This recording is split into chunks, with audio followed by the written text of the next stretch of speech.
But okay. First of all, I want to thank you for every contributors of the special issues, implementation of entrepreneur labor. Well, actually, we have been working for the issue for some time, and I'm really glad that the issue come out.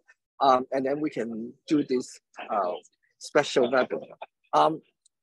Like Kai Qin, Sun Pi, Lily, Sorochi, Jerun, and thank you all for this special webinar. I want to say a few words about the journal, actually.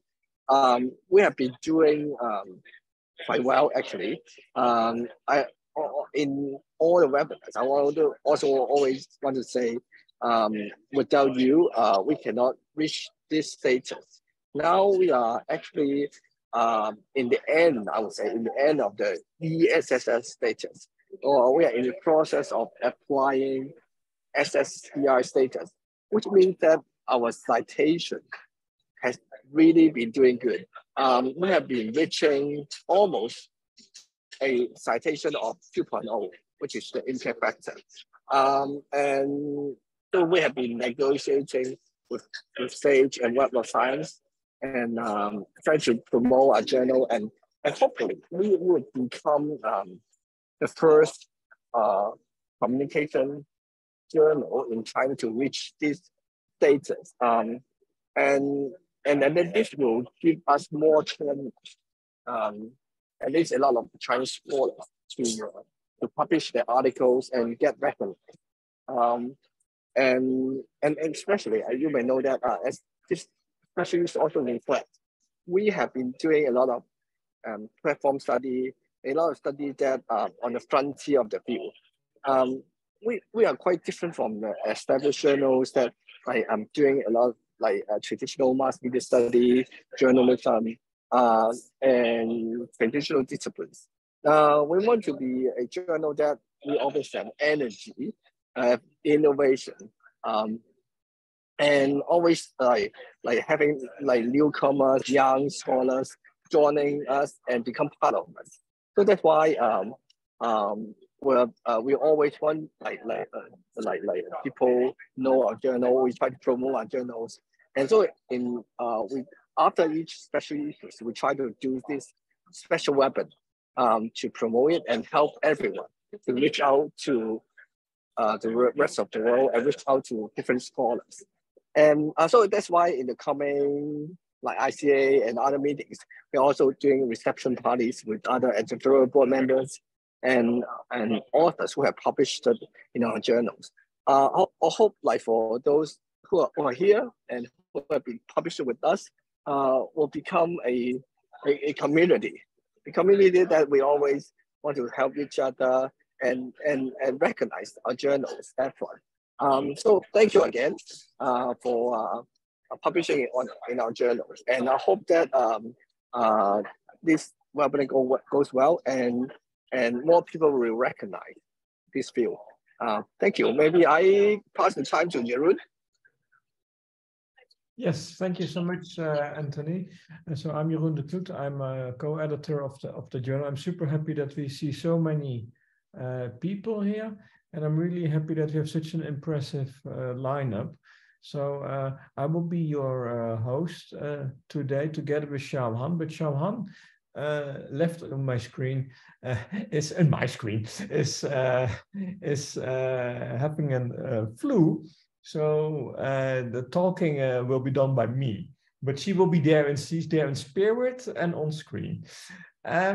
So I think we have a wonderful lineup of 4 papers.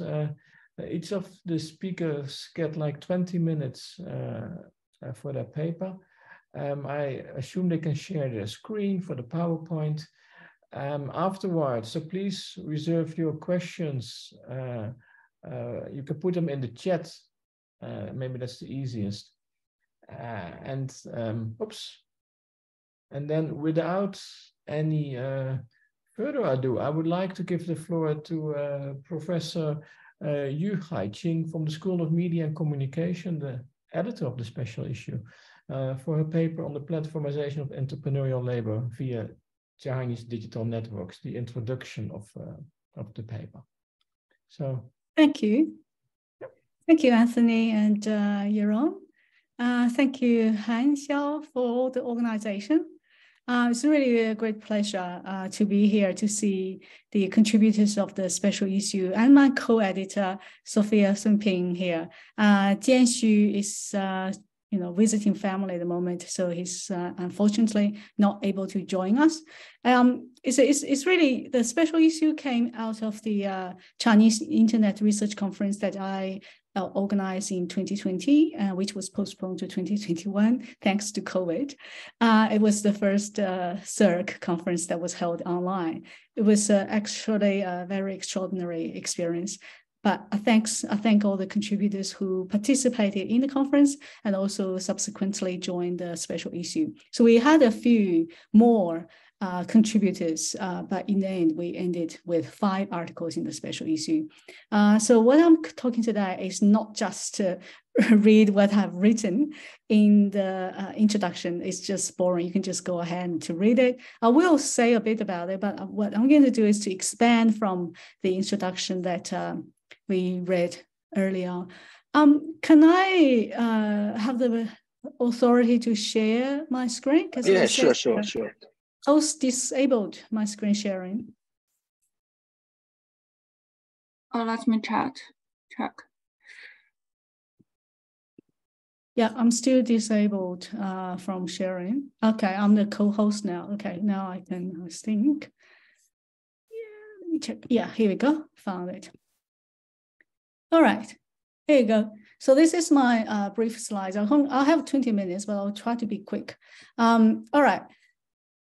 Did the blurb. Now go on to the special issue covers a few keywords that I like to go through. One is the what do we mean by platforms, and particularly platforms in the Chinese context. Secondly, we talk about platformization, and third, what do we mean by digital labor, and the fourth, what do we mean by entrepreneurial labor? Finally, what do I mean by these Chinese digital networks?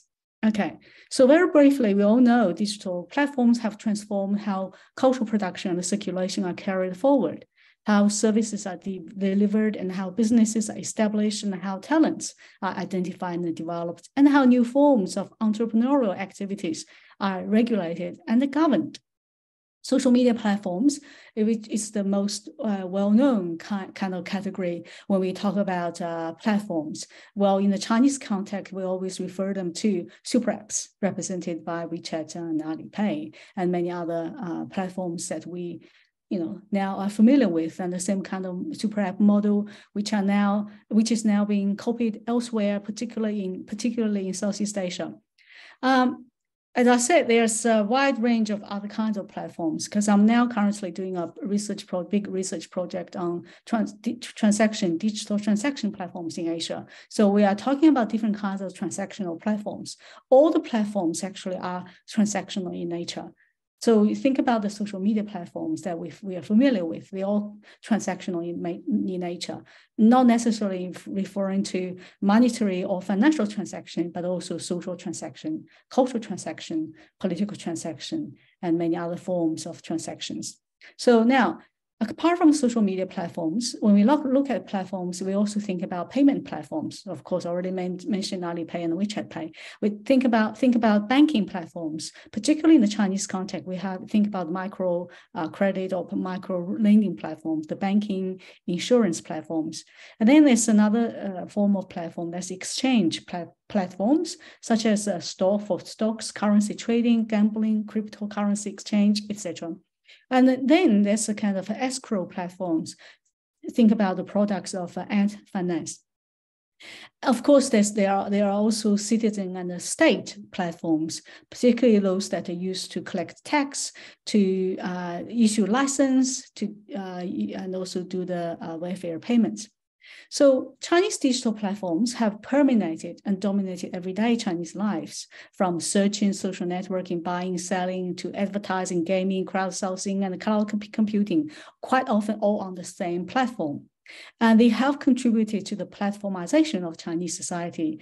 Yaron and the colleagues have published such a special issue in the Journal of Chinese Journal of Communication. So platformization we've seen the platformization of everything. It's not just of cultural production. Platformization defined by Hellman as the rise of platform as a dominant infrastructural and economic model of the social web. It's a rise that is achieved by extending the reach of and the connections with social media platforms and by creating data flows and interface with other websites. Platformization goes beyond the internet and social media. As our colleagues in Europe have all pointed out, when we talk about the platformization of cultural production, right? So I won't go ahead to repeat what they have published. I'm sure everybody is familiar with it. Yaron and others have pointed out, there are three vectors of platformization, namely infrastructure, governance, and the practice. The special issue focuses on practice, the practice of digital labor and its management via platforms. So now I'll come to the third keyword, digital labor. From programmers at internet companies to self-employed workers, ride-hailing, food delivery platforms such as Didi Riders and Meituan Food Deliveries, to the influencers who broadcast on video sharing networks, and the managers and operators such as MCN operators and the Jiazhu masters. And then the image of digital labor has become more and more specific as more media technologies advance. Under the banner of sharing economy, platform capitalism has transformed workers and users into self-exploiting freelancers with no contracts and no labor protections. We are all turned into digital labor. While we are consuming, whether through membership subscription or not, we are also providing free work in an endless exploitation as the platforms effortlessly reap what they have not soon. So those are the digital labor that we normally talk about in relation to Web 2. But we have now starting to move into Web 3 era. And then we have witnessed many new forms of digital labor, particularly via freelance platforms. So previously I just talked about the different kinds of platforms, but now, there are more and more freelance platforms playing a central role in mediating digital labor. So those freelance platforms outsource data tasks to micro workers recruited and managed through specialized platforms.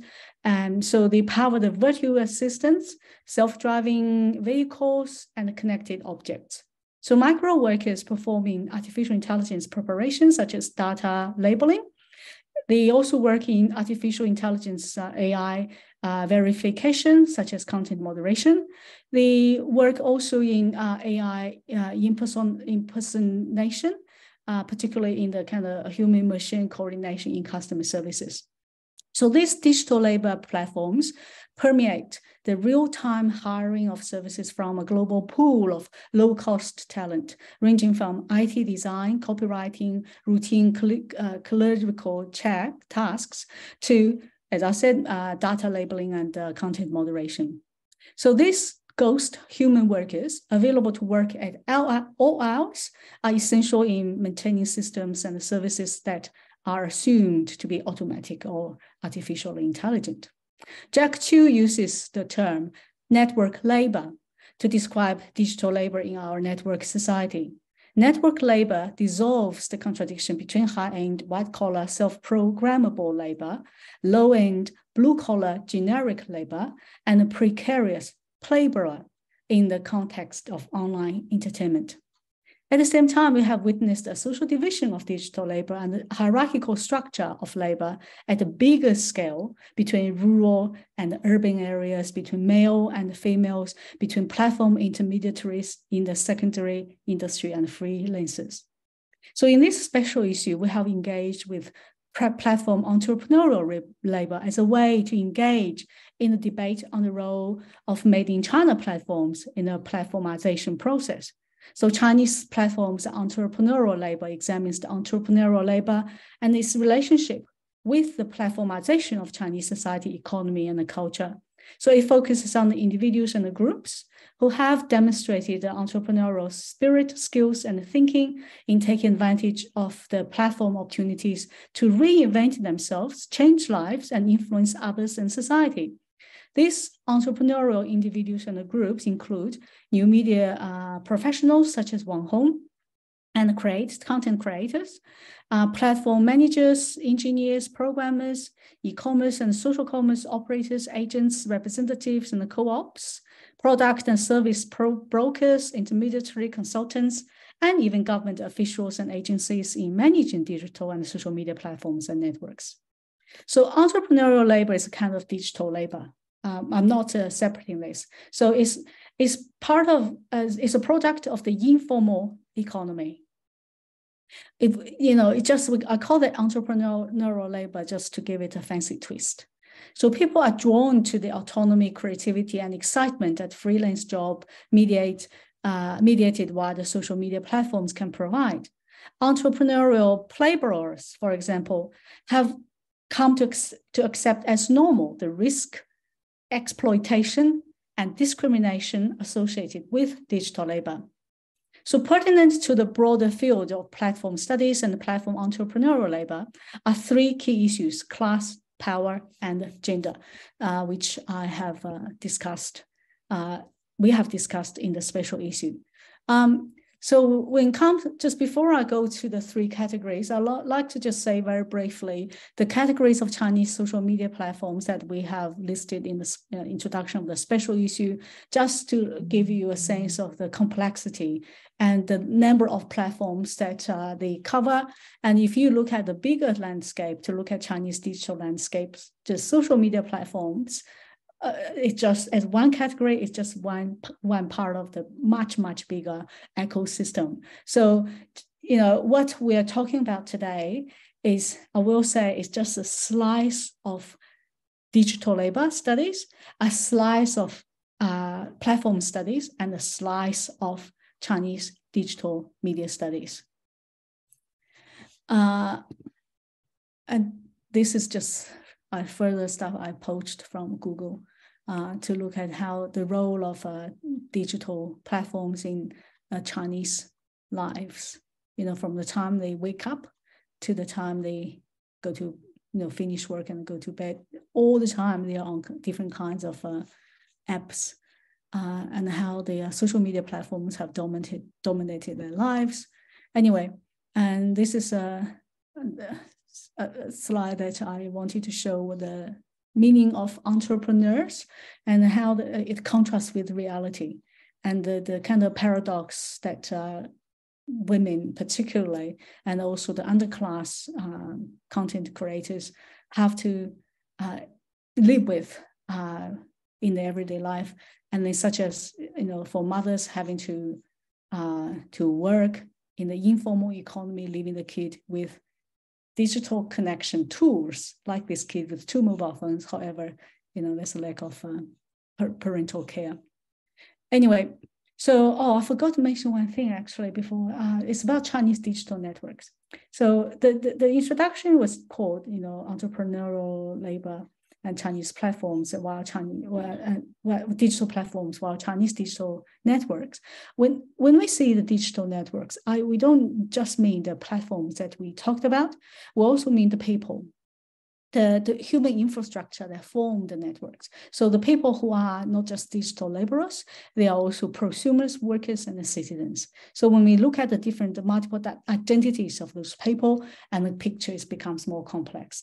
Again, this is not something that a special issue can cover. It requires a few books. All right.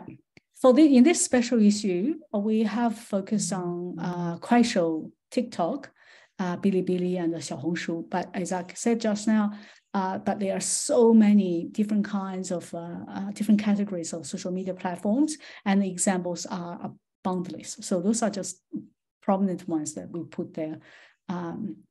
I'm sure there have been lots of publications on the different platforms, and also I'm sure there will be new works coming out. Okay.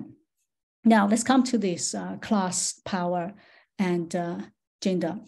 So also known, when we talk about class, here in the special issue, the contributors discussed the underclass.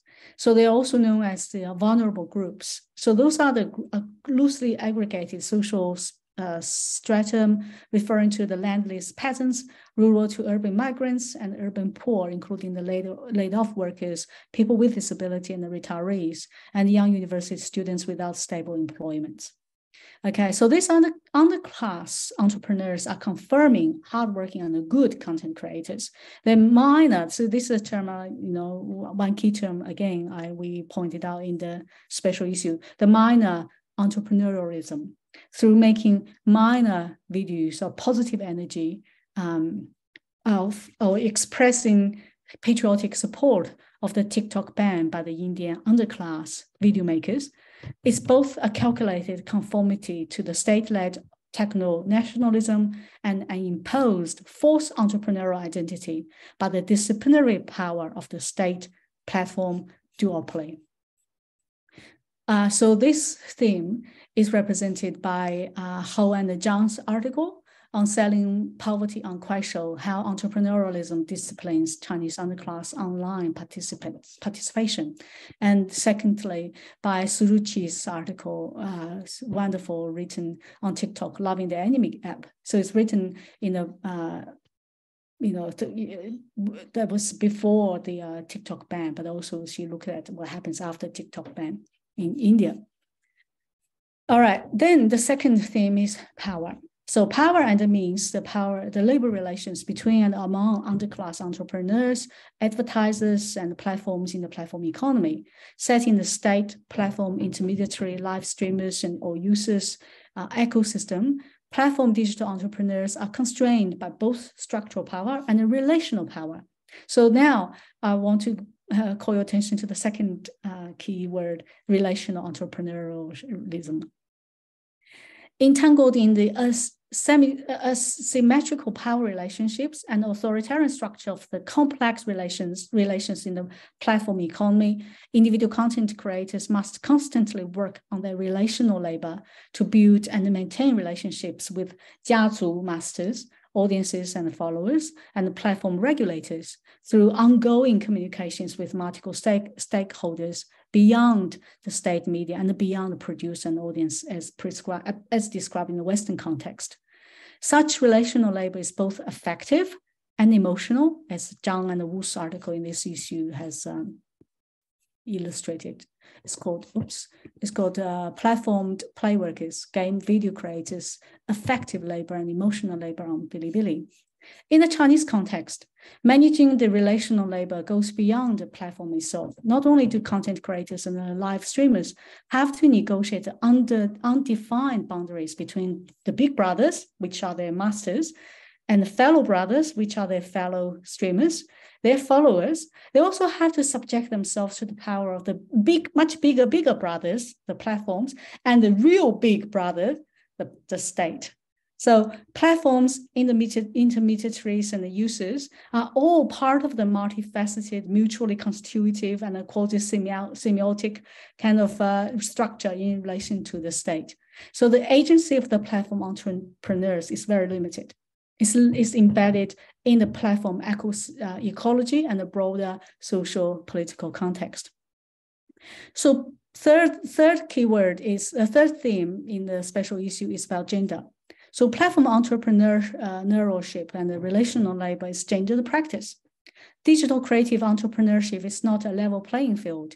Women face struggles when developing entrepreneurial identities. This is in contrast with their women's high visibility on Chinese live streaming platforms. Women are viewed as reluctant entrepreneurial subjects. So now, the third key term that I bring out in my presentation today, we talk about the minor entrepreneurialism. We talk about relational entrepreneurialism. Now it's a third one, that is reluctant entrepreneurialism. Okay, so women are viewed as reluctant entrepreneurial subjects, lacking and incomplete compared to men. They face the conundrum of devaluation and the lack of recognition of their entrepreneurial labor in a world of masculine entrepreneurship and the platform algorithmic governance. Drawing from the in-depth interviews with eight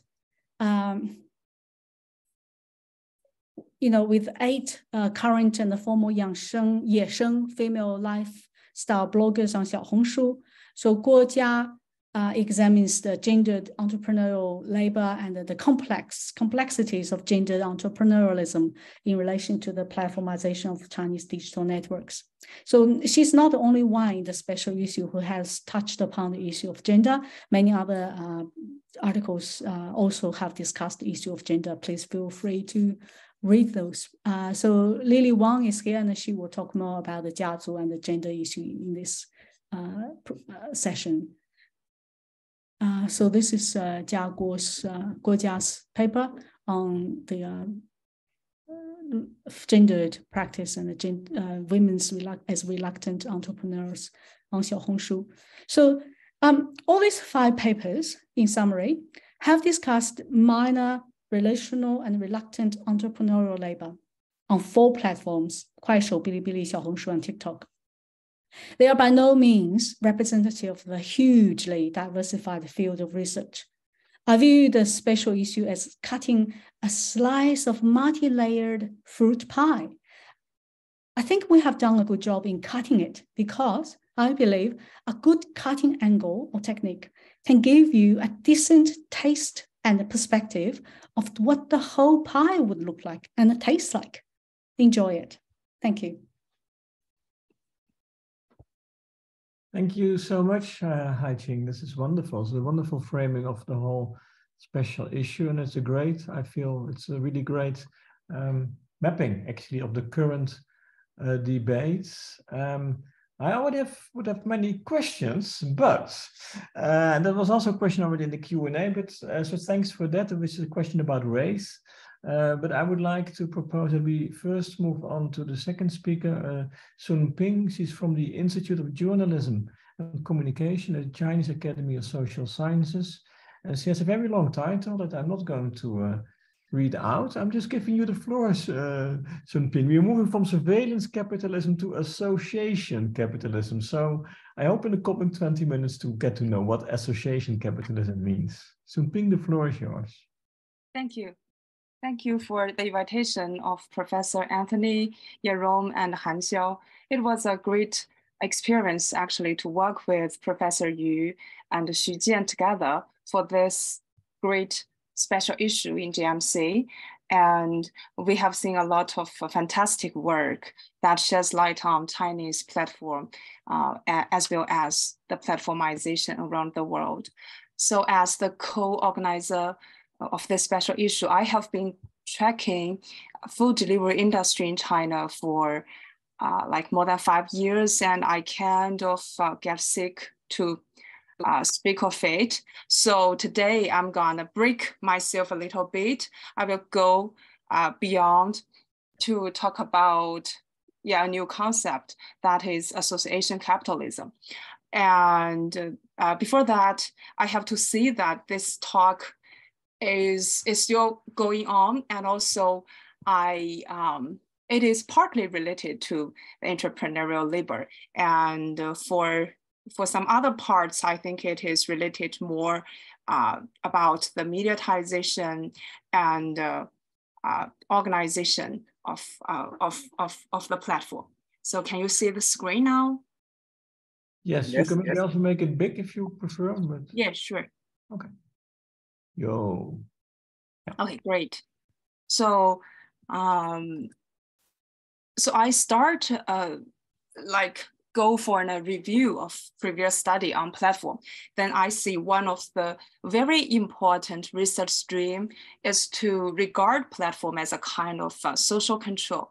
So we can see this through different kind of aspects. For example, when we talk about platform, actually we regard those platforms as big business companies and their big rapid expansion in and out of China, And finally, they will achieve the dominant or a status of monopoly in the market. And during the COVID-19, international relations have, I think, importantly affect how we think of the world. And geopolitics and information sovereignty actually also plays a very important role in how we think of the platform. And for some other research, they are talking like, platform is a field. They extract your data, and sometimes it's a threat for your personal information and privacy. And also, as Haixin has mentioned, that when we talk about platform and digital labor, so the issue of labor control and precarity. So we have kind of you argue that there is a rise of surveillance capitalism or data capitalism here. And then my question actually starts from this assumption that a platform actually can act as a very important social force of social control here. So I was thinking, what if we move backward a little bit and to see how this kind of control has been achieved? So my way to think of it is to regard platform as a kind of media. And through this kind of media infrastructure, I want to see the connection or the association that platform has achieved in some specific context. So when we talk about this connection and association, we will go first to the conceptualization of media and mediatization, as well as platformization.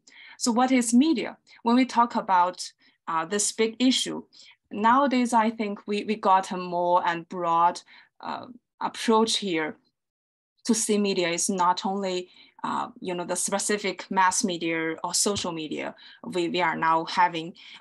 It is also a lot of things can be a media, like we in previous literature we've seen scholars like White, they are talking how the horseshoe like become a kind of media to help expand the city or expand the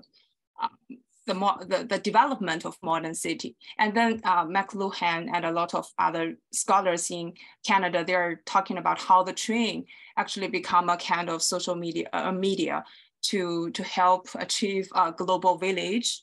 And for John Peters, he even goes more radical to talk about how the sea, the fire, the cloud becomes a kind of media. So in that sense, when we talk about mediatization, I would say we can go for a little bit broad conceptualization here. That is to say, on the one hand, it tells the change of media and communication. And on the other, it actually talks about how this kind of change or figuration of media has affected the bigger culture and society on the other hand. So here, when we talk about mediatization or media, actually it is a modifier of communication here. And then my struggle here is to actually regard media as a kind of a platform, as a kind of media, or the process of mediatization actually as a kind of platformization. And then it comes to the thinking that how actually platform becomes a media of association. So when we talk about association here, we think of relations, connections, and so actually I got some inspiration from Latour's ANT when he talks about this theory. He's arguing that the network actually is consisted of human and non-human actor and actants, and then when we talk about this kind of association, it is not we regard like society as society per se, but also we want to see how society is consisted or is formed. So I want to see, it is the study of association here. And some other scholars like Giddens also, in his theory to see this kind of association trend that, like the relation between agents and social structures. It's like, agents are affected by social structures, while on the other hand, agents are also part of the very important part of social structures. So here, when we talk about platform, then we can see platform as a kind of ensemblage of media. So it is a communicative figuration, and it got 4 very important characters here. It has its own communicative forms. It got the media ensemble. It has a lot of actors within, and also for each of the process of platformization or one specific platform, it has its own thematic framing here. Then my ongoing research is trying to see, I'm going to argue what is association capitalism and how it is conducted actually in the background of China's platformization. So I have been using, again, the food delivery platform as the case. So we've do some interviews, surveys, participant observations, and ethnographic fieldwork to see how this association is achieved. So for me, I think the achievement of association capitalism include 3 aspects. So the first one is the habitualization and institutionalization. And the second one is the intermediation and organization. And third one is the embodiment. So I will analyze them one by one. So the first one, habitualization and institutionalization. So here, what does it mean? Actually, I want to deliver the message that during the past 10 years, Chinese food platforms have been trying a lot to cultivate the habit of its people to order food online. And they are trying to make it a habit or a daily routine for most of the, the working class or the white collar class in China. And if we go back to see the number of takeaway consumers in China, we can see, actually here, I only got 7 years data here. So from 2015, it is about 100 million people. And when it goes to like 2021, it is even about 500 million. So a lot of people actually are taking or ordering food online, and now it has becomes kind of their daily routine. And regarding the food delivery workers, here we can also see a very clear change. That is during the last 4 years, the full-time workers are becoming more and more, while the part-time workers are getting less and less. So why it is the case? I think it is because, with the very rapid growing of the food delivery industry, the platform really need a stable army, which can help, to make to deliver the order in time. So they are encouraging and attracting more full-time workers instead of part-time workers.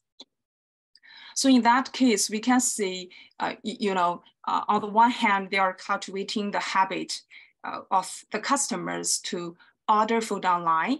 And on the other hand, they are also experience a kind of self-institutionalization on the market. So the number of food delivery riders actually exceeds 10 million nowadays. And also, if we go back to the 10 years, we can see the number of food delivery platforms used to exceed 100. And nowadays it's a duplicate market. we only got, Meituan and Ele.me.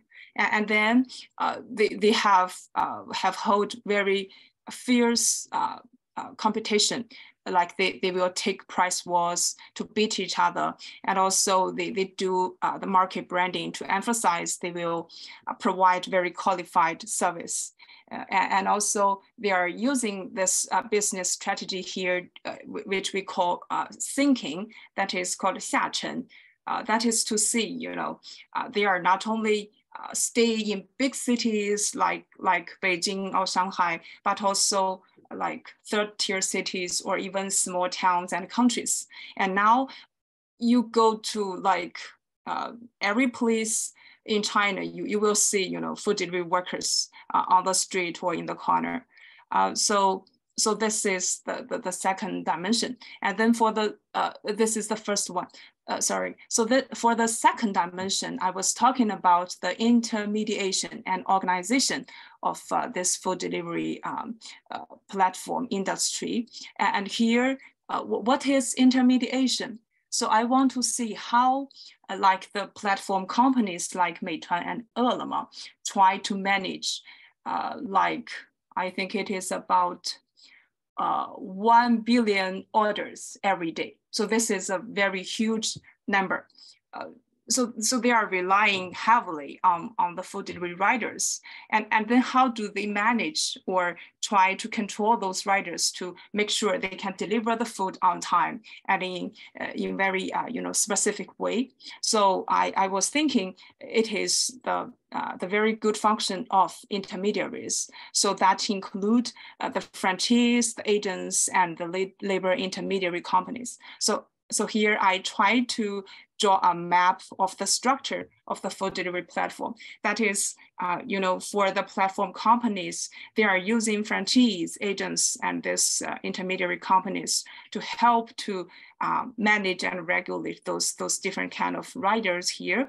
And for the franchise, it really exists in big cities, and they are only responsible for the labor management. While for agents, they are located mostly in small cities and towns. So they are not only responsible for the management of riders, but also, for the branding, the market, even for the competition. So basically they are doing everything for the companies. And then there are also some crowdsourced riders. So the company are using the labor agencies here to recruit and manage for them. So by using this kind of intermediation, they are, on the one hand, they can shake off the responsibility regarding labor rights and labor interests. While on the other hand, it also makes sure that they can get a very efficient delivery army. So to make sure that their business can go correctly. So here, during, I think, the past 15 years development, the industry actually has achieved a very multi-layered and fine organizing chain here. It goes first from region, like big regions in China, and then it goes to specific province. Then province goes to goes to every city, and city is divided into different kind of areas. And then in specific area, there are business circles, and it goes to the very basic unit of the food delivery management, that is rider station. And then they also got this delivery group. So this picture shows this is the rider station. So when some riders, they got some problems, they will go here for help, and this is the head of the rider station. So those kind of intermediaries, they help to organize, regulate, and even expose some control for the labor practice of the food delivery industry. And then the third part I want to talk is about the embodiment. So this kind of association has been built through a close relation between human body and the technology. That is to see that food delivery worker is a technology mediated labor, and it is a kind of very technology loaded labor. So they carry this kind of different kind of technologies like mobile phones, like GPS, like AI helmets and Bluetooth.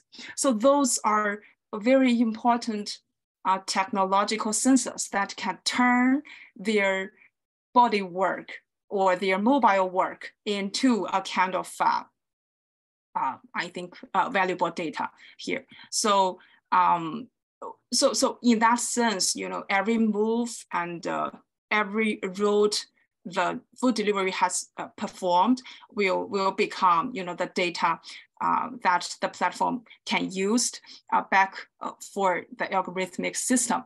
So in that sense, food delivery workers actually becomes the human battery for the platform system that they will use for future prediction, calculation, and management. So in that sense, you know, this association has been achieved through different kind of media and technologies, and this association is not constructed in a fair, you know, in a fair way.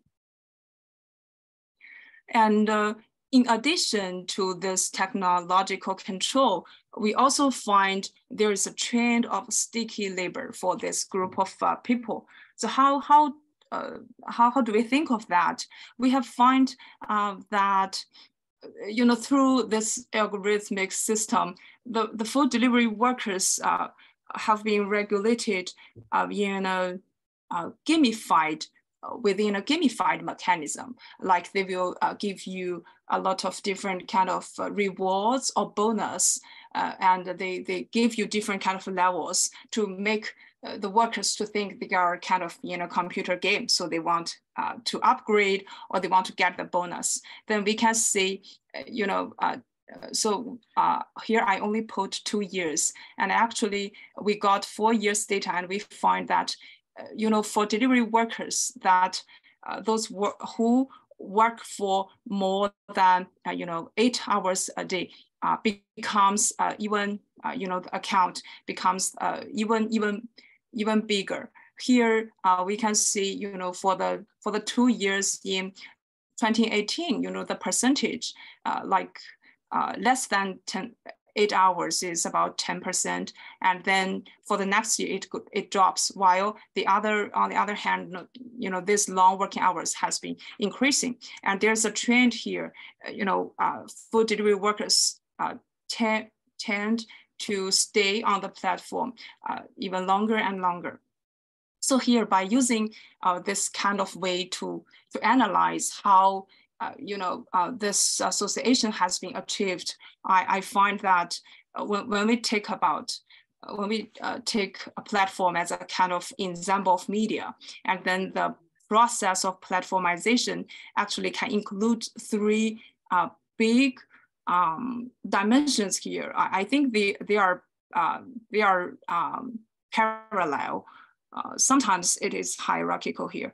I haven't think it very clearly. So it's habitualization, organization, and embodiment. And for each of the process, they have quite different kind of communicative forms.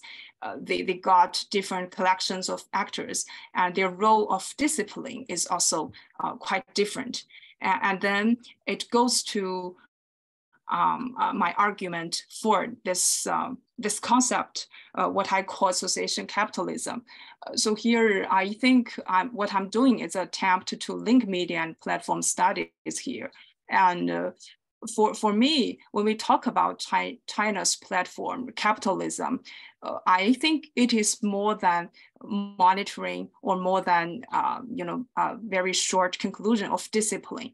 On the contrary, the process of platformization shows a more complex and multi-level intermediation and organization. And the concept association capitalism not only try to show the dynamic connectivities of the platform economy, but also I want to see how through this we can see you know, actually this kind of platform capitalism becomes self-generating and perpetual as a profit sinking system. And then it sheds light on our reflections on how we think of the platform, as well as how we take platform as a kind of media, or even as a process of mediatization. So this is yes, my plea. Thank you very much. Okay, thank you so much, Sung Ping, for a wonderful discussion about you. I'm happy you still also talked about the food delivery workers, because it remains super interesting, and anybody familiar with China knows that they're just everywhere, and its life is unthinkable, has become unthinkable without them. So thank you so much for this presentation. Again, you can post questions in the Q&As also during the talks, and sometimes answers may also respond to them in the chat, and I believe everybody can look at them. You can also wait till the end of the 4 presentations. So I'd like to introduce next Lily Wang from the London School of Economics and Political Science, who's going to talk about relational platform entrepreneurs. Lily, the floor is yours. Would you like to share? Hello. Hi, my name is Lily. I'm currently doing a PhD at the LSE. This paper written by my colleague and myself started way before I started my PhD journey. It's been a long while, but I've made some updates while I prepare the slides. Right. In this paper, this paper is based on an observational case study of the Kuaishou influencers. The biggest Kuaishou Jiazu, Xin Youzhi and his Jiazu. We try to use a relational lens to illustrate the organization and operations of the Jiazu and its interactions with the followers, the Kuaishou platform, and the states. We try to argue that the Jiazu's rise and fall and subsequent rises manifest the relationality and contingency of these entrepreneurs in the Chinese platform economy, and we want to highlight this relational lens by noting how they mutually benefit each other. So mutually, how the three stakeholders, the Jiazu, the platform, and the state could mutually benefit from each other, and how the Jiazu have their autonomies, but also under the suppression and domination of the state. Here's a brief outline. I'm going to introduce Jiazu, then introduce Xin Youzhi, the Jiazu master, then how Xin sort of ruins and leads the Jiazu itself, then how the Jiazu interact with Kuaishou, the platform, and how they together negotiate with the state. Here's a list of the 6 mega Jiazus that I compiled back in November 2021. Because of Kuaishou's rural, at the start of Kuaishou's, the platform itself, Kuaishou had a huge rural fan base and rural users. Most of the influencers at the start of Kuaishou, at the beginning, were amateur influencers from the villages, including Xin Youzhi himself.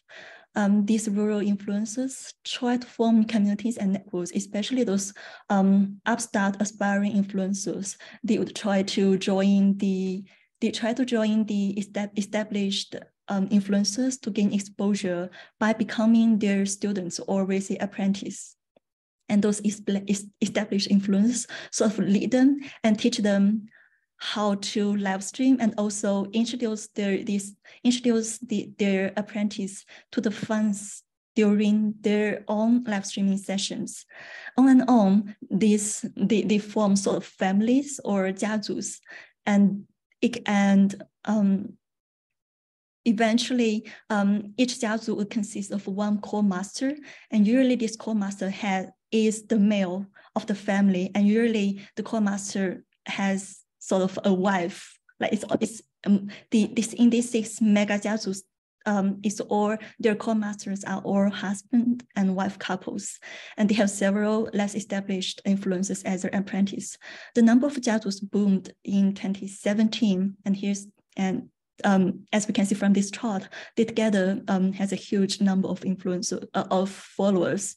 The jiazhus then function as a combination of the influencer incubators and family enterprises. The masters or the master couples, they recruit, train, and support the apprentice and maintain a loosely hierarchical network. I am going to focus now on this biggest jiazhu on Kuaishou, Xinba jiazhu. We study jiazhu because we realized that most existing researches on these influencers and content creators on Chinese platforms are they largely adopt two perspectives, either a cultural production perspective, like so how these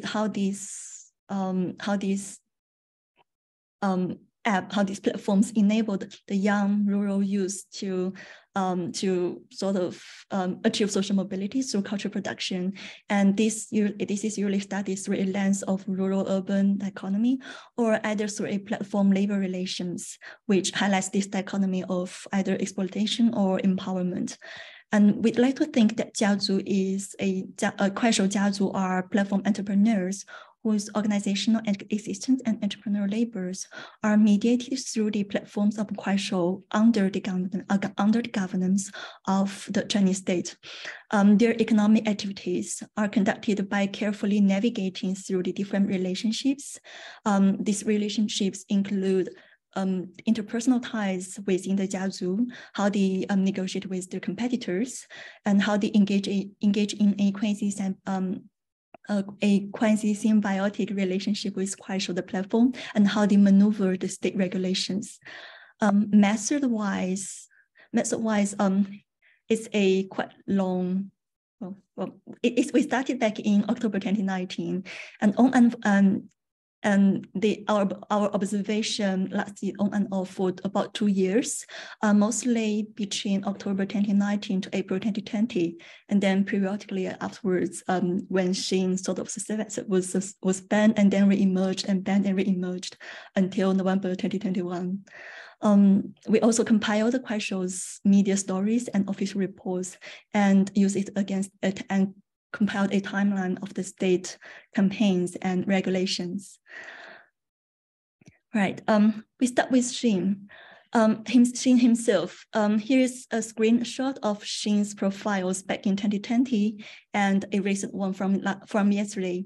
He keeps saying his 人设 or his profile and persona was saying that he is a humble but established businessman from humble beginning. He keeps saying he is son of a farmer and owns everything to the people and to the farmers. What's interesting is here is that his own rise to prominence is concurrent with Kuaishou's revenue model between 2016 and 2018. Back then, Kuaishou's revenue is largely based on a gift economy. And here is how the gift economy works. So at the beginning in 2016, so Xin himself was born in 1990 in a rural village in northern China. He was doing some sort of business before he came to Kuaishou in 2016. But then he was like nobody on Kuaishou.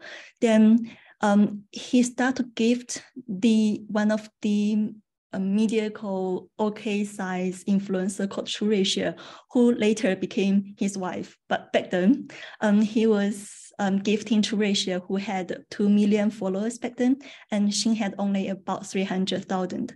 He gifted by gifting. This is how gifting works. So basically, in each live streams, people can send virtual gifts, and the platform, the algorithm would rank the patrons by the amount of the value of the gift that they send. So the wealthiest or the most generous patrons would be ranked top on the list. Xin made himself known to Trueisha by gifting her lots of expensive gifts, and which Trueisha or other live streamers would be able to cash out after the live stream sessions. Then they became couples. Then in 2017, use the same technique. The couple start to virtually gift a established live streamer back then, Qi Tiandao, who had 40 million followers in 2017. Qi Tiandao was the top 3 influencer on Kuaishou back then. Although now he is jailed because of finance fraud. Things happens, but back then the couple gained prominence by gifting not by gifting Qi Tiandao reportedly 2 million RMB in one live stream session. Then they were known. Then Qi Tiandao was then, in order to pay back those patrons, the live streamers would, because the live streamers would introduce these big brothers to their fans. So, and encourage their fans. So Qi Tiandao's fans would follow Xin Youzhi through, would notice and follow Xin Youzhi through Qi Tiandao's live stream sessions. The couple did the same technique to all other major influencers back then to gain prominence and gain lots of followers. They accumulated millions of followers by virtually gifting others. Throughout these virtual giftings, Kuaishou would take about 50% commission from all these gifts sent by these patrons. So we can say at this stage, the rise of Xin Youzhi and the couple, and later the whole Jiazu is concurrent with, they are benefiting Kuaishou, the platform itself, is concurrent with Kuaishou's business model back then. Using the same technique, when Xin has some prominence back in 2019, he started to introduce his own apprentice. His first apprentice was this girl called Dan Dan. And here's a screenshot of their live stream sessions. We can see from the screenshot that basically the top ranking patrons are all members of Xin Youzhi's Jiazu, and people or followers, audiences could click on these avatars and go to their profile and follow them. In order to rank their family members on this list of patrons, the Jiazu would have to give the virtual gifts. Every virtual gifts, Kuaishou would take 50%. This is how the Jiazu first built their prominence, and then right. So we can say at the beginning, Xin's rise and the Jiazu's rise is concurrent with Kuaishou's shifting business model. But what's more important is that after 2018, Kuaishou started to shift its business model from gifting economy to e-commerce. They start to encourage live streamers to do business, to sell stuff during the live stream sessions. Xin Youzhi was the first one to do so. Back then, most other influencers, they were used to the gifting economy and they just want to perform. While Xin started from the beginning, we're saying that I'm a businessman, and also the entire persona from the start is that Xin was a established sort of a wealthy big brother, and this persona attract lots of followers. So they were saying, and then the followers will be thinking, if Xin has all this money and wealth and power, he would not cheat us on bad products. He will be genuine and be selling good products to us. So she started to sell bargains to his live stream in his live stream sessions, and he was one of the first ones to do so. He was also performing this concept called Qinghuai, sort of building a more diverse persona of being not only a wealthy established businessman, but also son of a farmer who is selfless, who is part of the grassroots audience, who has lots of social responsibility, who holds lots of social responsibility by live streaming and selling agricultural products from the home province, or by helping out upstart aspiring influencers and apprentices. So when Xin was recruiting Dan Dan as his apprentice, there was such a spectacular performance. So Dan Dan would be crying and performing kowtow to Xin and be saying, "I've lost father since young. I came from a very poor and humble background, and Xin is my lifesaver. Xin is from now on my father." All these emotional performance were going on and on during their live stream sessions. And such performance of Qinghuai and social responsibility is in fact relatable to the grassroots followers, and also sets a ideal model for the state positive campaign, positive energy campaign, because Xin is helping Xin is from a humble beginning and is helping the agriculture helping to sell agricultural products. He was helping people from the bottom. So such personas we will see later that such positive and positive and humble persona sort of saved Xin in the subsequent conflicts with Kwajalein states. Here's a screenshot of how he live streams. Basically, he was saying, he was saying the original price is 268. I'm selling for 30 each because I aim to gather the best manufacturers in the entire China to bring you the best and the most affordable products. And here's how his from there on, how his e-commerce enterprise or empire works. Basically, the brands and factories, they like to be exposed. They like to gain exposure through the live streaming because usually Xin's live stream session would have more than 1 million viewers, online viewers one time. He almost always ranked top 10 in the nationally in terms of audience number. So the brands and factories, they want to expose the commodities to a large audience and are willing to collaborate with these popular influencers by offering special deals and coupons in their live stream sessions only. So you can only buy this discounted product in Xin's live stream sessions. This would enable them to box, and these live streamers, they would encourage bulk purchases. Then because of the purchasing power of the funds, the live streamers, Xin himself, can leverage higher discounts from the brands and can bargain and argue for more discounts from the brands and manufacturers. From there, he could establish a sustainable cycle from fans to sell and to sell more stuff they can then build a more sustainable cycle where fans can buy cheaper products from him. Then he could have accumulate more fans and followers and more customers. And using this customer fan base, he could then argue and bargain for more discounts and coupons from the brands. So the cycle goes on and on. And basically, the larger fan base would lead to a more sustainable, a more substantial bargaining power over brands and factories for lower price goods in Xin's live stream sessions. And in turn, this will attract more fans and purchases. So because of Xin's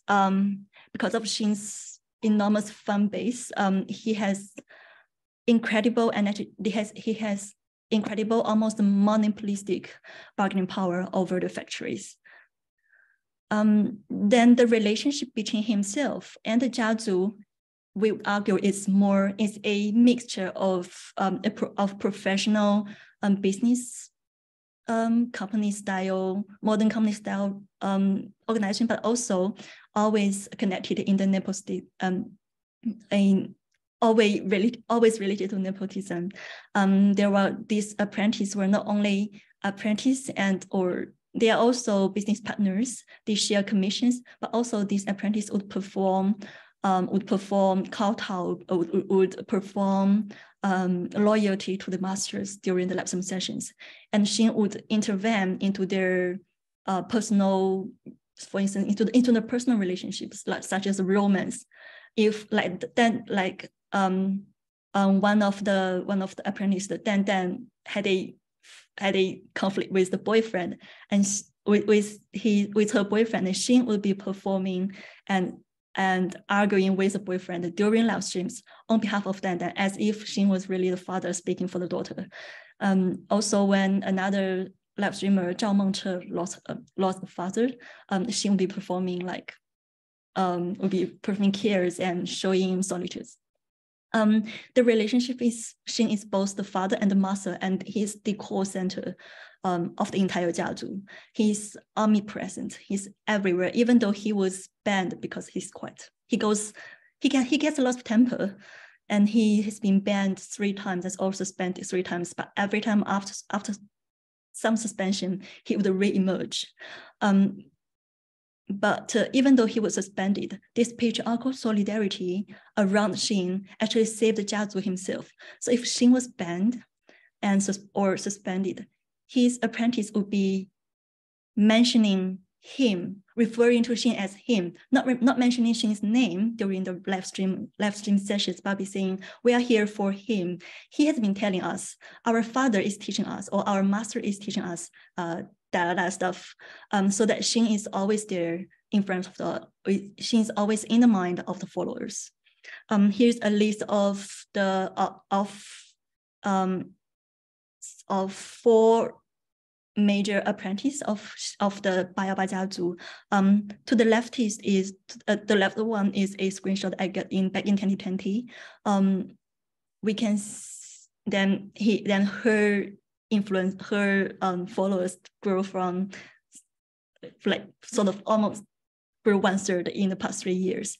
And what's interesting here is that if we note the profiles, the self-introduction of this apprentice or these influencers, if we compare them from back in 2020 and back in 2023, like which a screenshot I got from yesterday, this mom who sells snacks and food, she was back in 2020. She was just saying, I'm one of the I've been devoted to food live streaming, selling food for 4 years. I want to sell the best products for the ordinary people. But then in 2023, she was highlighting, I had all these official recognitions. I'm the number one. She was saying, for instance, I'm the number 1 live streamer for food. I was the top. I was a brand ambassador of some 500 fortunes. She was saying I was Timo's international ambassador and stuff. Sort of highlighting the official and the recognitions for herself. And also in this jiazu, in this empire, these 4 apprentices, they focus on selling different different categories of products. Mao Mei or Sister Mao, she's selling food, and Dan Dan is selling cosmetics. Then Shida Piang is selling also cosmetics, but also fast fashion, and Zhang Mengzhe is selling household products. They also show lots of 情怀 or social responsibility. If we go to Zhang Mengzhe's profiles, he's devoted. He's built a entire accommodation for rural student accommodation for some rural villages, for pupils in rural villages, sort of showing that we are giving back to our customers. Given the jiazu's enormous power, Kuaishou has been taking some steps. The relationship between Kuaishou and Kuaishou Jiazu has been changing from mutuality to conflicting and antagonizing. As we've seen earlier, Jiazu's rise is concurrent. Lily, sorry, yeah? Sorry, can you be careful with the time, because it's already past 20 minutes. So if you can be careful with the time, thank you. Thank you. What do I say? I was saying Jiazu's rise was concurrent with Kuaishou's shifting revenue model from virtual gifting to live stream and e-commerce. But then back in 2019, and as we can see in 2019, Bayaba Jiazu alone contribute to about 22% of Kuaishou's live commerce revenues. But then because of Jiazu's monopoly power over Kuaishou and e-commerce ecology, Kuaishou started to de-jiazhenize itself by banning and suspending these mega jiazus, and by introducing MCM-backed influencers like Yu Da Gongzi. and by signing mainstream superstars like J.Joe and Jackie Chan to divert audience attention from these mega jiazus. However, what's interesting here is that these jiazus start to rebuttal. They start to fight back. So when Xin was banned in 2020, these jiazu apprentices were saying, "We are here for our father." They were saying, "We are here just referring for our father." And back in, and what's interesting again is in late 2020, Xin was banned again, and Kuaishou went IPO initial public offering when Xin was banned. Then back in September 2021, Xin was saying Xin had another conflict with Kuaishou himself, with Kuaishou officials, because Kuaishou was limiting the traffic. The algorithm is limiting the traffic of these mega jiazus. But then what's interesting is every time at the time of the major shopping festivals like 618and Double 11 shopping festivals, Kuaishou would have to surrender and welcome Xin back and always give him more compensations to encourage they need Xin to sell products for Kuaishou itself. And what's interesting with the state is when they were facing the state regulations, the Kuaishou and the jiazu would become like friends. They together show positive energy, produce positive energy videos. But what's interesting is back in late 2020, Xin was banned and condemned by the state because of selling fake products.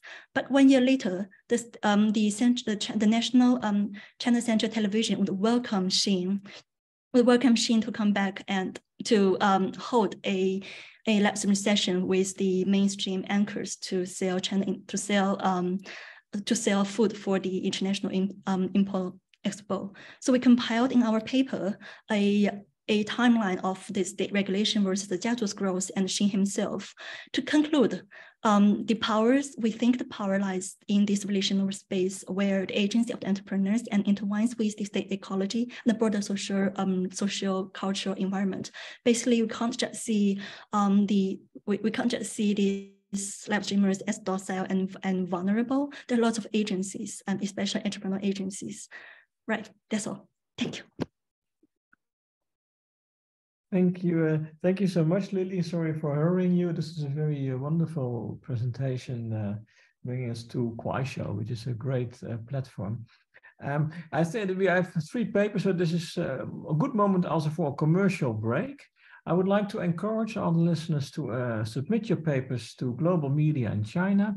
There are different advantages. One advantage is that the review process is rather fast, and another advantage is it's a open access journal. So your paper can be read by anybody, anywhere in the world, and there are no paywalls and there are no other things. So that second thing is, I think this is a really important bonus of the journal. This was the end of the commercial break.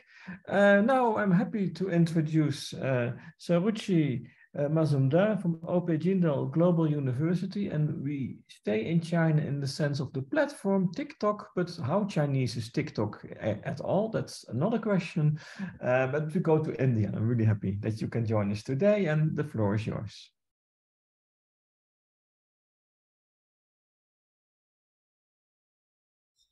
Yeah. Hi, thank you for the opportunity to present the paper here. I'll just try to have the presentation here. So actually, I got interested in this work because of my long-standing interest in the going out of Chinese media and technologies, like from the perspective of journalism studies, which is where also I have worked. So we have seen for a couple of decades now that all the Chinese big media had the were in the process of going out. So and that's why I was interested in TikTok, because this also continues with the trend of the going out, the process of going out of Chinese media and technologies, the digital platforms.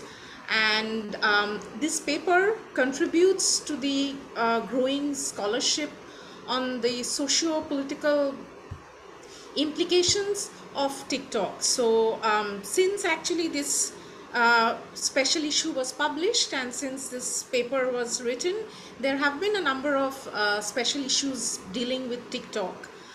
There is a special issue dealing in Media International Australia, which spoke about how children, the various, the culture of... Sorry, there's a thing with the sound in the, is it your side? Yeah, it could be. Is it better now? No, it sounds like there's a sort of factory behind you. Okay, I'll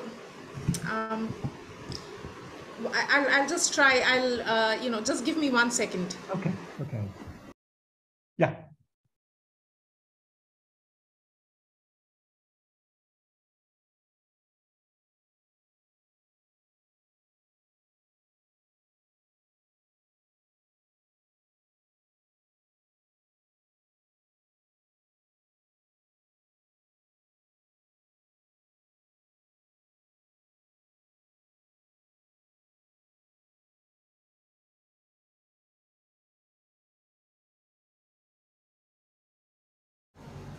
Is this sound better? No, not really. Not quite. Okay.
Do you think the sound might be better? I'm sorry for the interruption. Yeah, that's a bit better. Yeah, that's okay. A bit better. Let's. Yeah, anyway, it's still there, but let's continue. Otherwise, we lose too much time. Yes, I don't want to lose the time. Anyway, so this paper actually intends to contribute to the growing scholarship of the social, cultural implications of TikTok. And at the time it was, since this special issue was published, there have been 2 other special issues at the Media International Australia and Social Media and Society, which actually spoke about how TikTok has contributed to different social movements, the various culture of, children are surrounding the use of TikTok. So this paper, tried to address the knowledge gap, and since then there have been other publications around the same issue. And I just want to, before I want to start, I thought that I wanted to show you some pictures. So earlier, Professor Haitin in her in the introduction, she mentioned that how this, when we spoke about the platforms, there are 3 thematic issues that the special issue intended to address. One thing to deal with gender, class, and power, other forms of power. So this paper actually aims to contribute there. So we know that all around largely TikTok as a digital platform has been in particular been popular with low-end users, non-elite users. However, in the context of India, we have seen that there was a kind of growing popularity of TikTok, surrounding it, kind of while it was popular with certain marginalized social groups, it kind of was also the site for certain social tension. So if you can see here, before I begin, I thought that I would share the slides with you. So this is just here in 2020, just around the time the app was banned in India. There was this a kind of a war between content creators of TikTok and YouTube.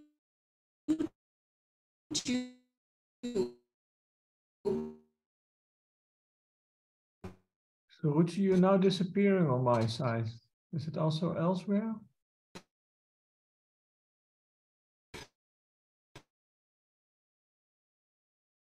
Yes, so Ruchi, we don't hear you anymore. Where the users of TikTok were somehow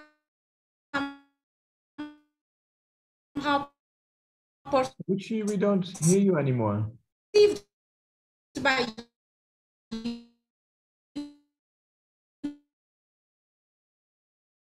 We hear you in a sampled way, but that's not really the right way.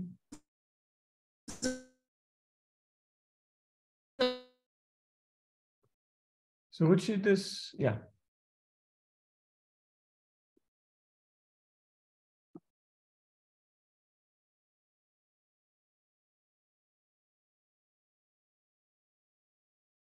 Okay, let me see if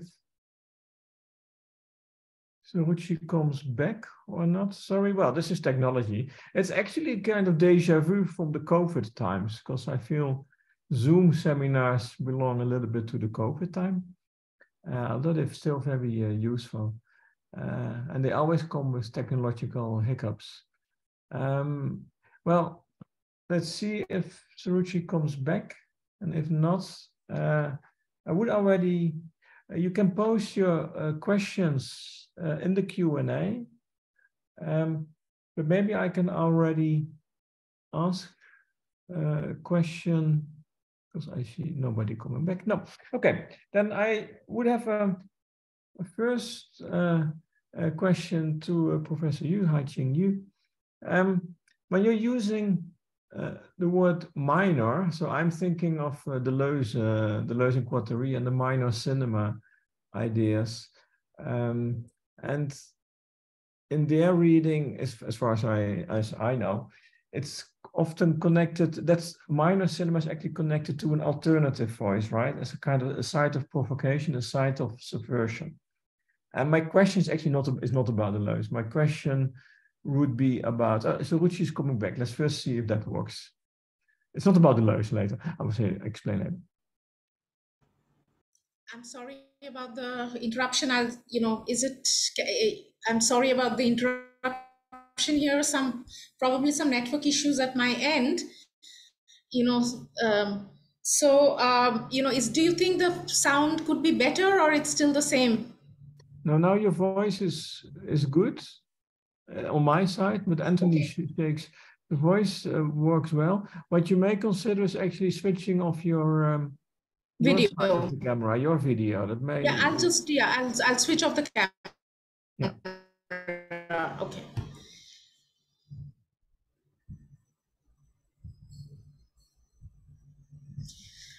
So here, on the slide, what we could see is that these are pictures of, some of the banned, TikTok videos that are still posted on YouTube.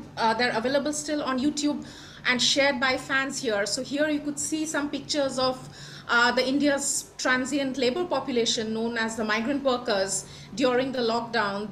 When the lockdown was announced, they had to cover a long distance, and many of them actually short TikTok videos, and they were uploaded even after the app was banned by the government. These videos are still hugely available. So this is an example of how marginalized users, non-elite users, have been using TikTok, and so that raises the possibility of looking at the localization of this technology and how it addresses also the issues of, it intersects with certain issues of caste, class, and also gender, which, an area which I don't, cover in this paper. So I'm particularly particularly interested in how, TikTok and the app ban and the relation. This research actually explores the relationship between TikTok and the app ban with vernacular creativity and creative practice or creative practices in highly particular or non-elite context and communication conventions, and the implications of the app ban and for democratic participation and engagement. So there are terms here, and which I would explain what I exactly mean by creativity, vernacular creativity, and democratic participation. So the research becomes important because when it comes to traditionally, while looking at the position of a neoliberal of a creative class, we tend to think about the urban youth and their productive leisure. So in that sense, this particular study is a departure from such conceptualization of the creative class.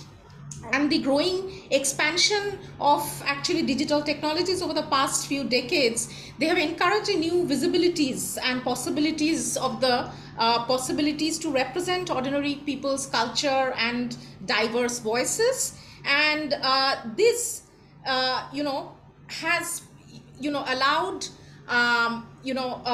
possibilities for ordinary people's access to media technologies, right? And so this is somewhat this access to ordinary people's access to technology. This is somehow actually differentiated with with certain democratization also, right? Because this means that while there is this has been used, this term has been proposed when it comes to ordinary people's representation via these digital practices. It kind of signifies, according to scholars such as Turner, it shows a demotic turn, which means that ordinary users can now contribute to our celebrity culture and they become the media content themselves. So that sense, probably the rise of TikTok along with other digital platforms, it would signify a certain kind of a demotic turn of the digital media culture, right? However, even though this remains different from certain rational deliberation in a public sphere, such conceptualizations of democracy, the idea of democratic access remains different. However, there is a possibility that this vernacular creativity could still shape popular participation, democratic participation, and by that I actually mean certain create new imaginations of politics and certain popular participation. And so this is what we are interested to study through this particular case.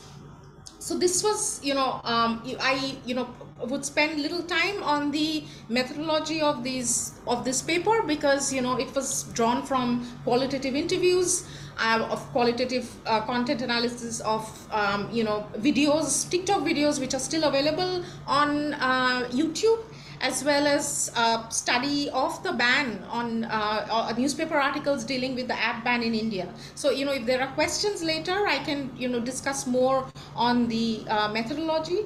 So I thought since we also lost a bit of time, I thought I'll just quickly focus on what are some of the key arguments in this paper. So in this paper, there are 3 sections. I largely focus on what were the opportunities that were provided by TikTok, and what are the possibilities, what is it that actually allowed vernacular creativity, what are the processes that allowed the expansion of vernacular creativity among marginalized users. So how did TikTok play a role in this? So in this sense, I frame, my argument is that I position TikTok as the easy to use or low technology, and I would explain these categories in a bit. And so that means that there are certain specific features of TikTok which have been actually discussed in depth by scholars, specific features of imitation, the qualities of mimesis, replication, remix, which remain inherent to the platform, and the comedic content or the silly fun that actually acted as a source of creative self-expression by marginalized communities. And I argue in the paper that also translates to certain everyday acts of resistance. And what is it that I actually mean by these everyday acts of resistance? I tried to open the paper. I showed some pictures here right in the beginning. You know, these are photos of the India's transient population returning home at the time of the lockdown. And as the central government actually announced a lockdown within a few hours notice, so this migrant population, they faced an imminent livelihood threat, and they rushed to return home. So the whole spectacle of low-wage workers walking the length and breadth of the country, it was kind of represented nationally and internationally as a humanitarian crisis, and it became a kind of a major policy challenge to the authorities. So here we see a large number of TikTok videos. What is it that we see there? So we see migrant couple, in another video, they seem to be traversing a long distance by foot. And in the middle of the, while walking, while the video shows that in the middle, they just, with heavy luggage, which is kind of carefully balanced on their head, they just break into a song, and it's a popular Bollywood song. And, they rely on these songs to take the storyline forward, and the lip syncing centered performative act and the humor, they, generally they, on one hand, they subvert the original lyrics of the popular Bollywood songs of the 90s, as well as it kind of is a, they make a mockery of the difficult, their difficult trek back home. And similarly here, we see this, migrant workers, they break into, in the middle of the, empty road, they break into an impromptu jig. And they say that, if you don't have a job, the summary of the song is that if you don't have a job, you would not get love, or you wouldn't get a girl. And so this, on one hand, this kind of, this, in a way, this lyrics, this subversion of the lyrics, and it kind of makes fun of the joblessness, the economic precarity that was, that was unleashed by the lockdown. And also I argue that, this form of this, this entire, self-representation of this silly fun and mimetic act, this kind of articulates to a certain kind of an everyday acts of resistance. So this idea of everyday acts of resistance, I borrow this from Aya Wong's concept, from her anthropological studies. So this, when I talk about this kind of, it doesn't, the idea of an everyday act of resistance differs from a certain, from traditional protest activities, right? But at the same time, there is an articulated awareness of the, of the precarity of the situation, and a mockery of the situation, and the challenge of this certain state-centric vision. So here again, there is, one quote that I present here, that is one of the content creators, which is actually in a video, which looks at the, video and looks at the camera, and the content creator actually makes fun of the Indian state. And, with this following comment, which, you can read on the screen, and it says, generally that the digital culture, it shows that, this, how this comment, in a sense, it challenges a kind of a state-centric vision of a digital India, because in a sense, digital India, historically they prioritized, along with global corporate actors, it historically prioritized elite users, right?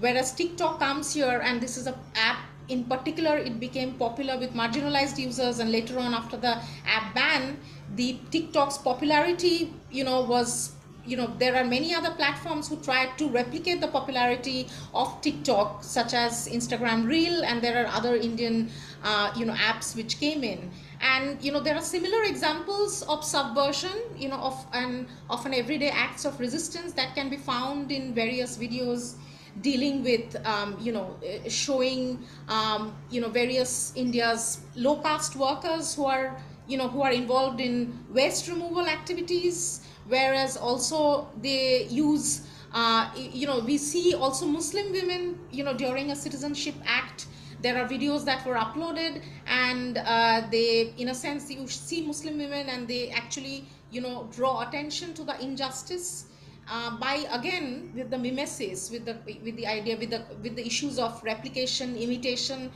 with the Bollywood songs, which kind of take the story of injustice forward, right?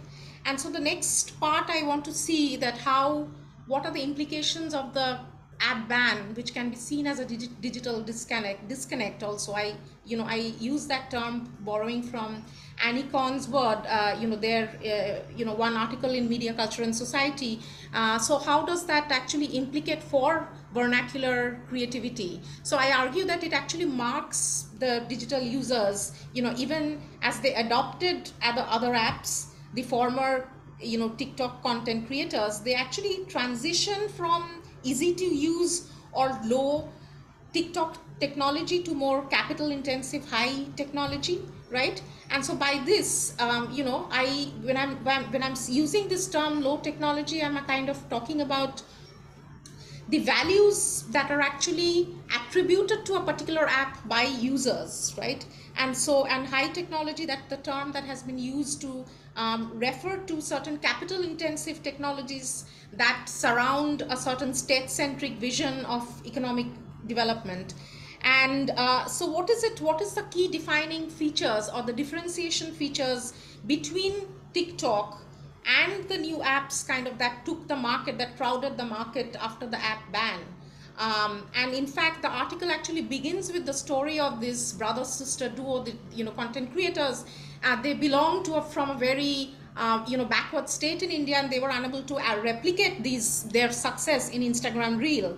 And so basically, these TikTok users, when there were, after TikTok, there were other apps such as Moj, which is kind of launched by this company called Share Chat, which are run by some Indian tech graduates. And so these apps were actually described as replicas of TikToks, and they were described that they're going to replicate the success of TikTok. So what is the differentiation? So when I say low technology, easy to technology, that kind of has certain features such as users can easily stroll down to their smartphone and sift through the videos, and they're not required to actually actively choose what they wish to watch next.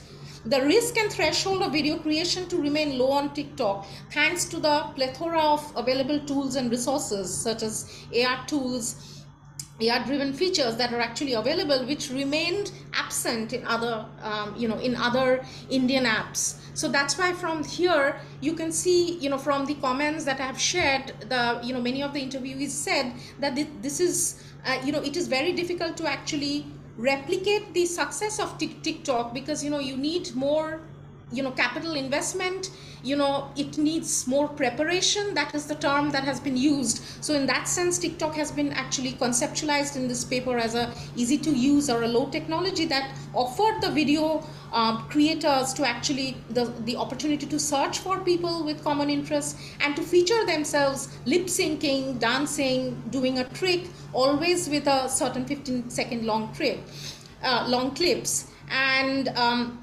so there are other features. Of course, this app also allowed for certain, a local vernacular culture to flourish, right? Many interviews in very backward states in India, they said that allowed them to promote their own, say, Chhattisgarhi culture, which remains from a certain mainstream Hindi culture. So that was also one of the possibilities. And also this, I try to argue that the kind of subculture that the TikTok promoted, it remains very different from the subcultures of YouTube. For instance, here, it doesn't, the TikTokers would lack certain kind of, there is a lack of definitive purpose. They just want to use the app to do something different, but they do not have the articulation to say what is it that is actually, what does that doing different mean, right? However, at the same time, there are certain, I show in the app, there are certain commonalities between this high technology, that is the Indian apps, and the low technology environments. And one of the common feature is professionalism, and the meanings of professionalism here is actually the concept of hope labor and hard work, which is seen as a recipe for success. And also the notion of the ideal entrepreneurial citizen, right? And these two concepts remain a kind of unifying feature of the digital culture, which unites the high and the low technology, right? And here you can see I've shared, one of the comments by a former TikTok content creator who called himself a superstar, and he said the notion of the idea of entrepreneurial citizen, what does it actually mean? He says that he earned a lot during lockdown because of his videos, and they allowed him to actually distribute the money to the poor. So in that sense, this entrepreneurship, it is not just an economic activity, but it is also actually, it translates to the commitment to do something good for the nation, right? And that remains very, very important concept, especially for not only in India, but many other developing societies. When we talk about the technological development, that always went hand in hand with the state-led technocratic vision, right? So for instance, in India, the personal computers were introduced kind of keeping in mind the state's technocratic vision, right? So here also we can see that along, even with a global, a digital platform where, the content creators are actually fulfilling the similar, apps. And so again, what is this professionalism? What is this hard work? So I'll just explain in a bit. So actually, many content creators during interviews, they said that, they believed that their videos actually went viral because they were created professionally. By that they meant they went location scouting, they did that many 13 to 14 videos, for instance, daily. They themed on their videos were themed on various content. At the same time, they actually showed certain everyday places like, a domestic place and so on. But that coexisted with what they actually defined to be hard work, right? And also TikTok became the platform where, content creators believed that this would be the platform for them to, connect links with their aspirations to make it big in the in Bollywood. So that also became a platform for a hope labor. And we see that these similar tendencies that actually being continued in this the so-called indigenous apps that have actually crowded the market after the ban of TikTok.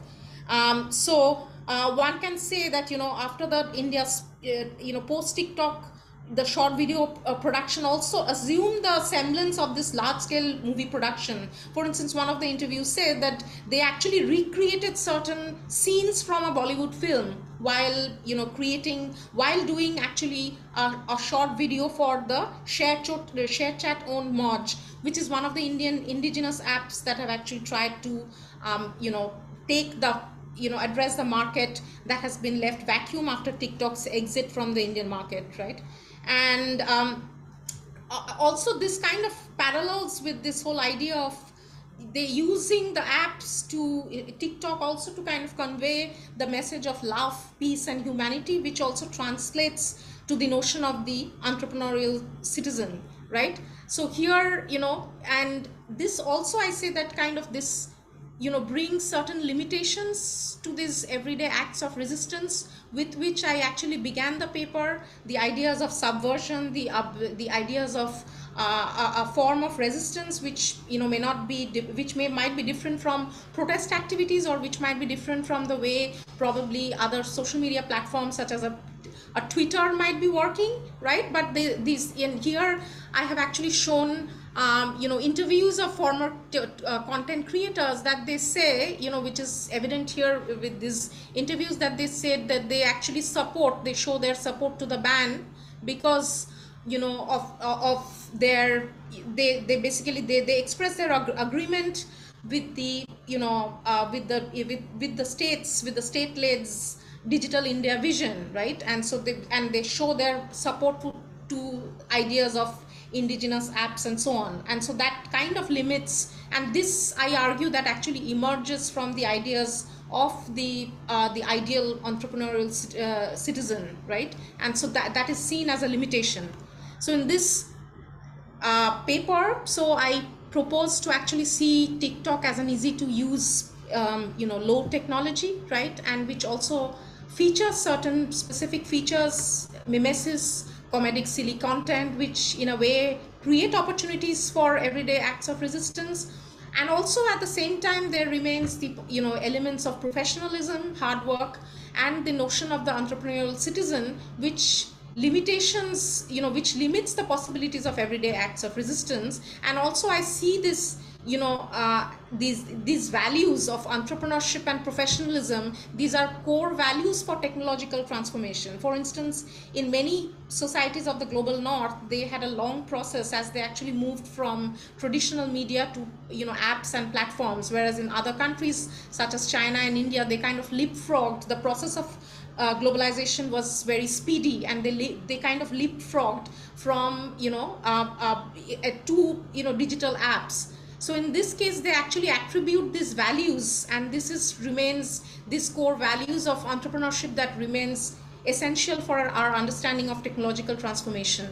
And in this sense, TikTok actually offers both a democratic opportunity and also an democratic access.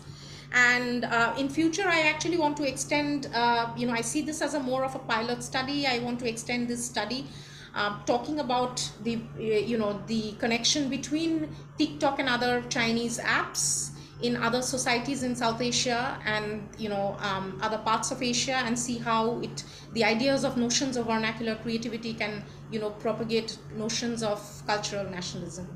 So I'll stop here. Thank you. And sorry for the interruption. Thanks a lot, Suruchi. That went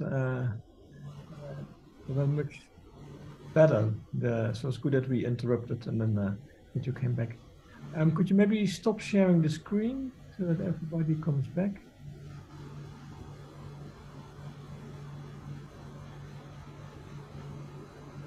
Yes. We already, as these things go in academic, in that sense, Zoom is not much different from reality. We're running out of time. So I'm hesitant to start asking everybody a question. There's a question, maybe that's a good question for Hai Ching in the open Q&A about the notion of, it's a question from Xiao Han Liu, the notion of entrepreneurship, whether that is confined to people who are engaging in e-commerce or whether that's broader meant as a notion. Would you be able to answer this? Which one? The first one? Is it also for influencers, or is it really the idea of entrepreneurs is really, so is the earning money and what kind is that? Could you explain a little bit? There are a few questions. The one that I have already answered is about race.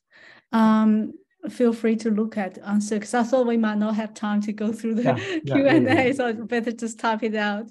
And then the next question by the anonymous attendee is about increasing using platforms, so TikTok, as I promote tourism destinations, potential topics to follow. Well, I think there's a lot to follow when you think about how Chinese government use social media platforms, whether they are Chinese or non-Chinese.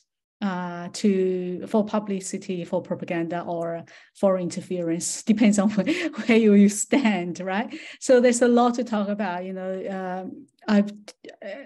Of course, I'd like to see more PhD research to down on this. But tourism is one thing, but there are many other topics that are related to the Chinese government's use of social media platforms, particularly in the current cold tech war with the US. And then what's the next question? Entrepreneur. Is it for whom? Let me see. Xiao Han Liu. Oh, okay. Social media entrepreneurs. Question: how to define these internet celebrities as entrepreneurs, and why can they be defined as entrepreneurs? Okay. So I think to defining these influencers or their KOLs as entrepreneurs is a kind of loose kind of definition. Not everybody can be termed as entrepreneurs. When we talk about digital entrepreneurs, we talk about those people who are reasonably established. They are not doing live streaming online as a part-time job or hobby or just for entertainment. So anybody can do it. You can do it. I can do it. However, to be called entrepreneurs, you are just like the 家族姓 Okay, Xing is very well established. People like him, and the similar ones, that in the Xiaohongshu case study, and people have been on there for a long time, accumulated millions of followers, and very well established.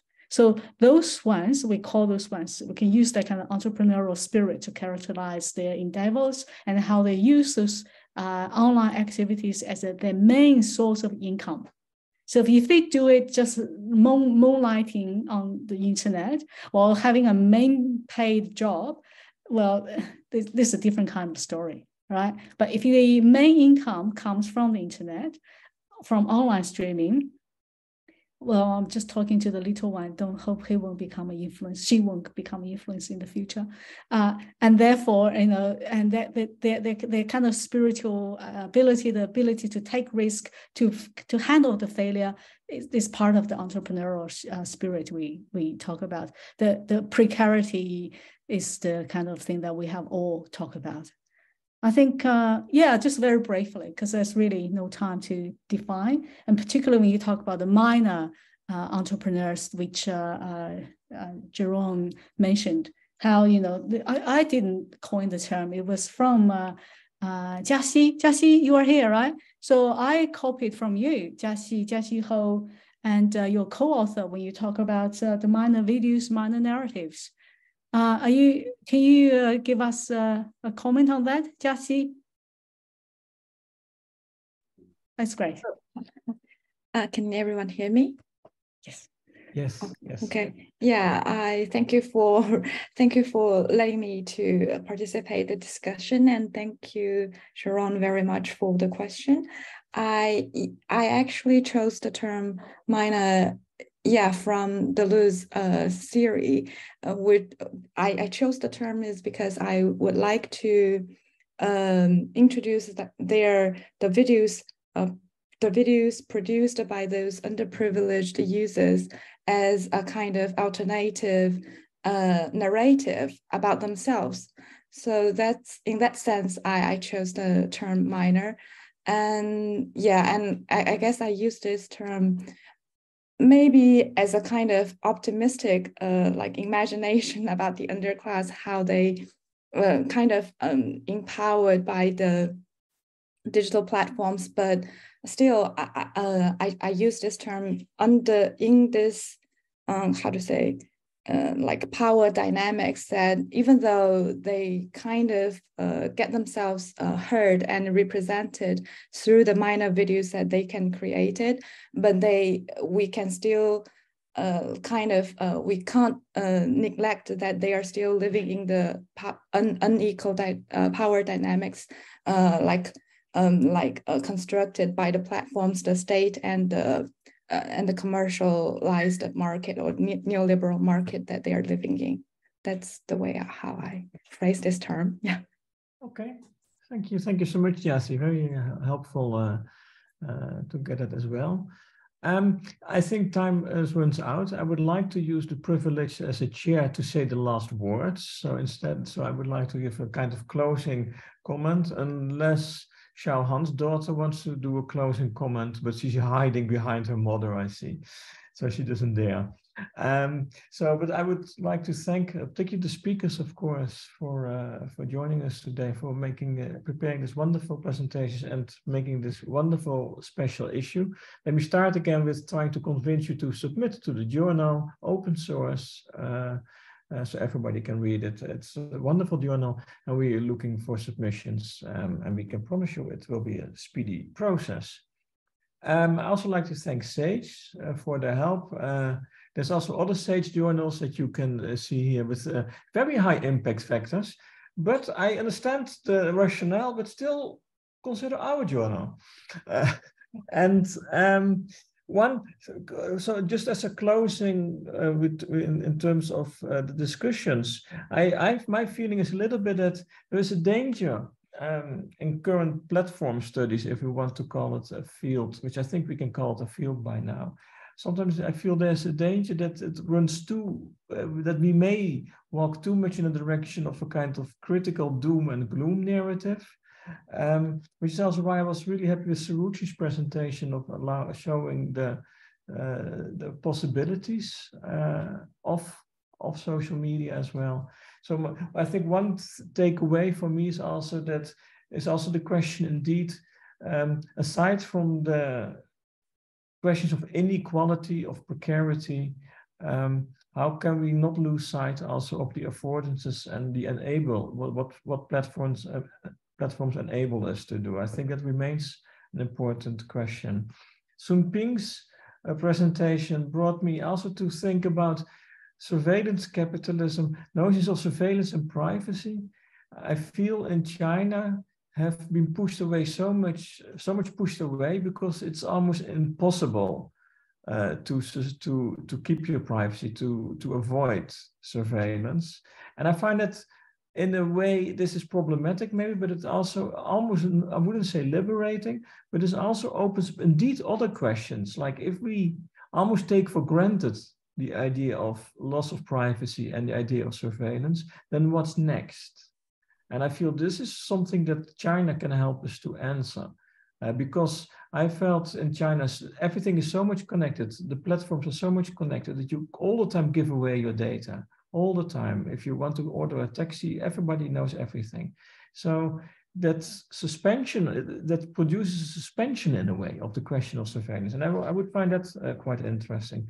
But with Lily's presentation, I was struck by that Jiatsu scene was quite good looking. And this brings the question of aesthetics, I think. We may run the danger in, say, again, platform studies. I'm still a little bit hesitant to call it a field because everything is very quickly called a field now, so I'm not so sure about that. But in platform studies, how the question of aesthetics sometimes may disappear. And I think it's important to also really look at, in this case, questions of beauty and beautification. And like the background of Jiatsu's scene, it's a kind of, to me, quite typical middle-class background, actually, that I saw in the image. So these are questions that I think we should try to keep aboard. That's my point here, actually, that we should not only look at political economy, production, labor relations, but also still questions of old school questions of aesthetics remain important, which is what Suruchi to me showed. Very important is indeed to talk the importance of interviews, which also other papers did, of course, as well, but to really see how indeed a kind of low technology allows bottom-up practices, which brings back actually kind of Michel de Certeau ideas of everyday life and practices of everyday life and everyday forms of resistance. And I was just wondering how we can also connect the idea of low technology to ideas of low theory or poor theory. These were my closing remarks. I want to thank you all again very much, particularly also Xiaohan, Sage, particularly for facilitating this, and Anthony, my co-editor. And I want to thank particularly the speakers, of course, for giving this wonderful presentation. And I hope you all get inspired to read the journal, the special issue. Okay, wish you all a good morning, evening, afternoon, depending on the time zone, and see you again. Thank you. Thank you all. Thank you, Omar. Thank you all for attending today's webinar. And I just want to mention that Sage offers a wide range of author service and also the journals as well. So as you can see from the slide, and there are peer-reviewed journals in media and communication field. And we also provide APC discount code for all Sage open access journals. So if you would like to submit your journal, submit your paper or receive further free academic resources, please scan the QR code on the right side to register for more information. I think that's all for today's session, and thanks everyone. Thanks very much for your participation today. Thank you. Thank you. Bye-bye. Bye-bye. Bye. Bye.